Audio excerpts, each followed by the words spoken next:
This is the Yorkshire Voice Newscast, brought to you by Leeds Trinity University. Welcome to the Yorkshire Voice Newscast. I'm Tom Heath and I'll be bringing you the latest news across Yorkshire. Today we'll be covering the reaction from Leeds fans after a big result last night against Liverpool, and we'll also be hearing from a Bradford doctor in the running for Miss England. Now we're going to start today with the football, and Leeds welcomed Liverpool to Ellen Road last night, with the Merseyside team being the first of the so-called Super Six European Super League teams to play since the announcement was made. After taking a first-half lead via Sadio Mane, Liverpool spent most of the second half on the back foot, with Leeds managing to secure a late point thanks to a decisive header from Leeds defender Diego Llorente. The true spectacle lay elsewhere, though, with the majority of discussion around the match being on the European Super League, with the football world still coming to terms with the proposal. Jurgen Klopp has spoken out previously against the Super League format and reaffirmed his commitment to the current competition format. I have obviously no issues with the Champions League. I like the competitive factor of football as well. So I like the fact that West Ham might play Champions League next year.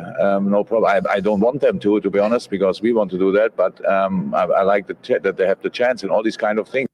Fans from both clubs demonstrated outside Ellen Road before the game last night, with a banner in the ground itself saying, "Earn it on the pitch, football is for the fans." Leeds striker Patrick Bamford believes that the fans have to be listened to. It's amazing, just like the things that they're talking about. I can't quite comprehend. I mean, it's just amazing the amount of uproar as well that comes into the game when somebody's pockets are being hurt. So it's a shame it's not like that with all the things that go wrong at the minute, with racism and stuff like that. The point confirms Leeds have retained their Premier League place mathematically, as well as acting as another blow to Liverpool's hopes of a top four place. Leeds came into their first Premier League season since 2004 confident of avoiding the drop, with Matthias Klick saying in August last year that despite the increased challenge, his side were confident that they could meet the demands of the league. This morning at Ellen Road, fans were expressing their pleasure at both the point last night, as well as the club's overall season and the football they've played. It felt like a win, if I'm being honest. The first half we weren't quite up to scratch, but the second half we came out for a fight. We really came out in our own in the second half, played a lot better.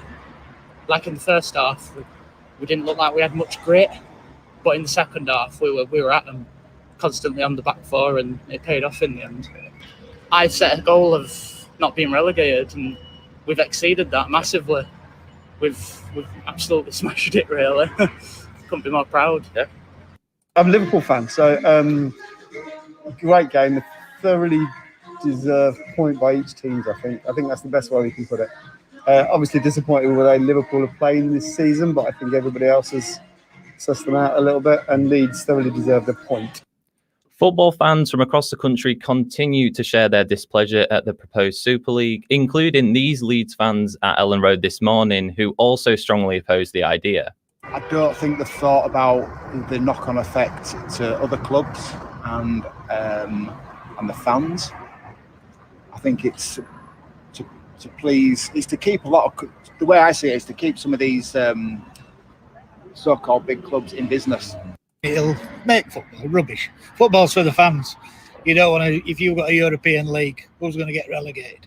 So if you're 15 points behind somebody else point in playing, tally up to them. The flyover, yes, it's just making note to the European Super League that the fans care about football. We don't want to see European Super League. We're going to go over now to Mark Singleton, who has been outside Ellen Road for us this morning, talking to some Leeds fans. Hi, Mark. What's the atmosphere like amongst fans this morning? Hi, Tom. If I'm being honest, I think we've all heard from. I think we've basically heard the sort of reaction from those fans today. They've all just been fairly upbeat about the result from last night. However, when it comes to talking about the European Super League, they just really don't want it, and I can see that they're being frustrated by the whole idea, the whole talk of it, and if I'm being honest, I can see that they just really don't want to see it happen, really. Do you think that fans of obviously a very big club historically like Leeds feel that this is kind of an attempt to remove history from football in place of money, essentially? Because Leeds are a great club, a very successful club, and there's no you know, that they've just been abandoned in this process, like so many clubs have. I believe so. I mean, there were some fans that actually mentioned that this was basically a money grabbing scheme, and if I'm being honest, I sort of agree with them, because, like you say, they take a number of football teams towards this league, and it sort of makes their history and their past forgotten about. And again, for those teams that aren't going with them, their history and sort of like their worth is sort of forgotten about, if that makes sense.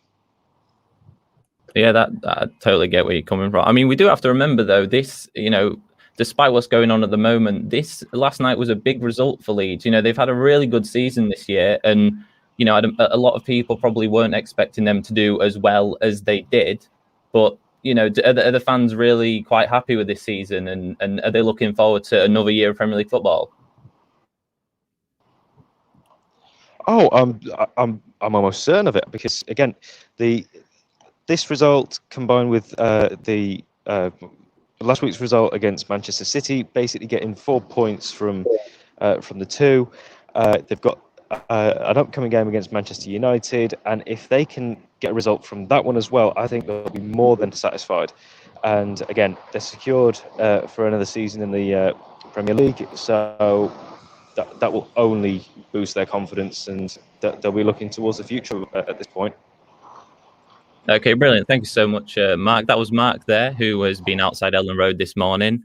Now, this week marks the start of National Stalking Awareness Week, which is a week-long campaign aiming to increase awareness around stalking and the issues surrounding it. In West Yorkshire, reports to stalking organisations have risen by over 100% over the last year, despite multiple national lockdowns during that time. Saskia Garner, the Senior Policy Officer from the Susie Lamplugh Trust, discusses the importance of this week. So we have just run a survey of over 100 stalking victims across the UK to understand whether their experience of stalking has changed during the pandemic. And we're really concerned to find that, in fact, it has gone up. All types of stalking behaviours have gone up in that time. Over half of respondents reported an increase in online stalking behaviours, and around a third also reported an increase in offline stalking behaviours, which may seem surprising to some people who, you know, might rightly think that the lockdown would provide some reprieve from those types of behaviours. But actually, it's been far easier for perpetrators to know the whereabouts of their victims at any one time, particularly during those lockdown periods. But also the wearing of masks makes it much easier for them to remain anonymous, whether that's on CCTV or in person. For those whose experience of stalking started before the lockdown, half of respondents, that's 49%, confirmed an increase in online behaviours throughout the pandemic, while around a third also saw a rise in offline behaviours. So over the past year, our contacts from victims in West Yorkshire have increased. This reflects the national patterns, so we do believe that these behaviours may be on the rise across the country, including in Yorkshire. Stalking is an unusual set of fixative and obsessive behaviours that aren't necessarily easily recognised, because they can manifest in quite low-level behaviours such as sending flowers, cards, gifts, text messages, the kinds of things that in and of themselves might seem fairly normal, but when they're in the context of a controlling or unhealthy and unwanted contact, or particularly if there's been a relationship in the past, that can quite quickly become very distressing and upsetting for the victim. And so part of National Stalking Awareness Week is to raise awareness about what stalking actually is, to help people recognise it, and to highlight specific areas that we can work on to improve the experience of victims. If you believe that you may be a victim of stalking, remember that you can get support by contacting the National Stalking Helpline on 0808 802 0300 or visit our website at www.susielamplugh.org. That's Saskia Garner there discussing National Stalking Awareness Week. Now, a Bradford doctor is aiming high with hopes of being Miss England. Our reporter Chloe Deacon spoke to Bradford doctor Saskia Fogel about her journey so far since entering the competition. She speaks of her reasons for applying, as well as the importance of stepping out of your comfort zone. Did you think that you would get the response that you've got from it? I didn't think I'd get as many votes as I did. Definitely not. I got quite a lot of votes, and I'm not very big on social media or things like that. So I just asked a lot of my family and friends to sort of ask people, share it around on different platforms. It sort of just shows how powerful, family and friends and social media can be. Because it's quite shocking. I hoped I'd get far when I applied, because I'm quite a determined person, and I wouldn't have applied if I thought I wouldn't, give my all to it. But I never expected, that many votes. The response that you've got, absolutely. So, like, moving forward now, what stage is the competition at now then, and what happens next? So it's in like the sort of final places. I think there's 44 finalists that will go through to the main finals. That's in person. It's a red carpet event on the 24th of June. It's in the heart of England in Coventry. Okay. There's 10 rounds that all the girls perform. I'm not sure what the rounds entail yet. I've not actually been told the information. But whoever wins the most of those rounds, I think they become Miss England and then go on to Miss World, which I'm really hoping that I can be. I think they've got one more Miss Wildcard round. I won the Miss Wildcard 4 round, but I think they've got one more Miss Wildcard 5, which they'll probably be starting up in the next few weeks. So we'll talk positive. When you move on to Miss World, yeah. what sort of things would you like to change? What kind of desires would you have to put forward and change? And I'd like to raise awareness and hopefully funds for things like Alzheimer's, especially because of my grandma, and working in psychiatry and mental health. It's something I feel strongly about. I just want to sort of advocate, for people to be more sort of conscious of mental health, because it's become quite big really recently. Loads of people have been sort of being positive about it. It's like the new, cool illness to have sometimes. Yeah. But it's not all like that. It's not all sort of just upset. It's really quite hard to live with depression, schizophrenia, dementia, and it's hard for loved ones around them as well. I just sort of want to raise awareness for that and help get rid of the stigma. And it'd be nice as well to advocate for people to chase their dreams no matter how hard things might seem. Because I really believe in that, because being a doctor, it was hard for me. I'm not from a medical background. I didn't have science A levels. A lot of people told me no. But I think it's important to just, keep trying. And even with Miss England, I didn't expect to, have so much support. But, if you just keep trying, if you have a dream, just keep going for it no matter what. I'd really want to advocate that people can be beautiful no matter what. It's from, like, your inner self. Yeah, that's a great cause. Yeah, definitely. Well, there we go. And we're going to be wishing Saskia all the best as she continues in the competition. Now, Chow Down, the food and drink festival in Leeds, is set to extend their dates due to a surge in demand. The co-founder, Simon Fogel, spoke on the business launch. It started in 2018 in Halifax at the Peace Hall. It was like 4 weekends. The glorious summer of 2018, where it was sunny every weekend. In 2019, we moved it to Halifax and Lincoln Castle. So we did 2 in Lincoln Castle and 3 in Halifax.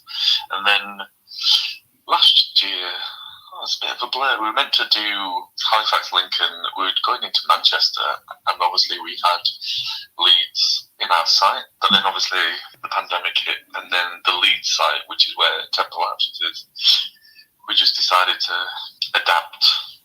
COVID-19 has hit the industry hard, but Fogel mentioned how he and other businesses have adapted. Yeah, last year, coming out of the first lockdown, I think people were definitely more nervous. And I think no one really expected it to go on this long.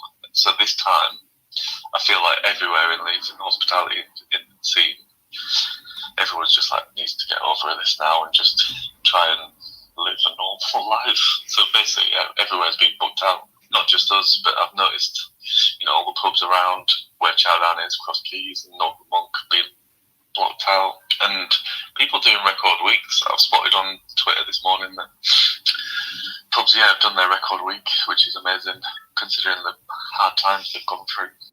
There you go. Simon has confirmed that they are now taking bookings for extra dates due to being sold out. So if you're interested, be sure to go and have a look and do it quickly because you want to make sure you're not missing out. Bradford City come up against 5th place Tranmere in League 2 tonight. They can still qualify for the League 2 playoffs, lying just 4 points off 7th going into today's game, but it will definitely be a tough task. Connor Sellers hopes of a win against fellow playoff rivals and has credited their season so far. I think first of all you've got to respect where they are in the league, and they've had such a good season and a real surge from when we took over. They were winning a lot of games, etc. So we feel it's going to be a real hard game where we're going to have to be at our best. They're a team that keeps possession well, so we're going to have to, like I said, be at our best on the day. In women's football, on Sunday, Huddersfield Town women will be playing, they did play, Derby County at the Stafflex Arena, and they won their FA Cup 4th round tie 3-2. Manager Jordan Wimpenny spoke at full time. It's a nice feeling. Always, to win a game and progress to the next round is a good feeling, and I think that it's one that, I feel that the team, deserved after today's performance. I feel that it was a tough game against Derby and they threw all sorts at us. The team had to weather a lot and, fight together and for each other. In these times in the game, it could have gone anywhere, but really pleased with how they managed to deal with today's challenges. Town will next travel to Women's Super League team Brighton and Hove Albion in the next round. Brighton are currently 6th in the Women's Super League, which is the top division of women's football, compared to Huddersfield Town, who have had their season voided because of the pandemic. It'll be a tough game. Listen, I'll always try and prepare for, games to try and win. And we know what opposition's coming next. And it will be, an unbelievable challenge and occasion for the players to go and experience. And one that I think they deserve after this season, to keep progressing and go and experience that and have something, as a reward for all their efforts and their performances. And, I look forward to accepting that challenge and see, what lies ahead in the next round. Before we go, I think it'd be best if we have a look at the Yorkshire weather. We've really been enjoying some spring sunshine this week, but is it going to last? Our reporter Jess Bailey is out and about with more. Thanks, Tom.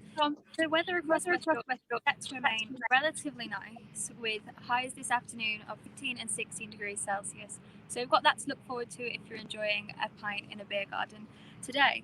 We can also expect some clouds, unfortunately, so not quite the bright sunshine we've got used to, but throughout the rest of the week we can look forward to some highs of 17 on Friday. That's all from me. Back to you. Thank you, Jess. With that, and I think all we can say from that is, as is typical in England, if you're going out somewhere and if you're going to be outside near a pub, be sure to take a jacket because you never know what's going to happen.